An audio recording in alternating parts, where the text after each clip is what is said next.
Was Aslan an allegory for Christ? Believe it or not, C.S. Lewis's answer to that question is a resounding no. Now that should shock you because clearly there's a link between Aslan and Jesus.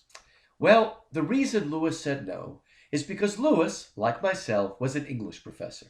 And we English professors are very insistent that words are used in their proper way. Aslan is not an allegory for Christ, because in an allegory there is a simple one-to-one correspondence between the object in your story and what it represents. Aslan is not simply a fill-in who represents Jesus. As Lewis himself explained it, Aslan is not an allegory for Christ. He said, I wasn't writing allegory, I was writing a supposal. I asked myself, Lewis said, suppose the second person of the Trinity, that is, God the Son. Suppose that God the Son were to be incarnated, not only in our world, but on another world, a magic world of talking animals and living trees and living streams. What might he be like?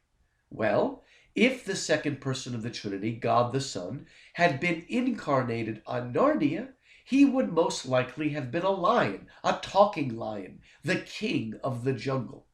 And so, Aslan is not an allegory for Christ. He is the Christ of Narnia. What God the Son might have been like if he had come to Narnia. On a more general scale, The Lion, the Witch, and the Wardrobe and the other Chronicles of Narnia are not allegories. They're not a simple one-to-one ratio. Peter is not the Apostle Peter, or Lucy the Apostle John. I mean, yes, the White Witch is an embodiment of Satan, but the world of Narnia is a world in and of its own. It exists on its own. You can read The Lion, the Witch, and the Wardrobe and not see the second Christian meaning. But if you see it, it will give you deeper levels of meaning. You can read it as an adventure story.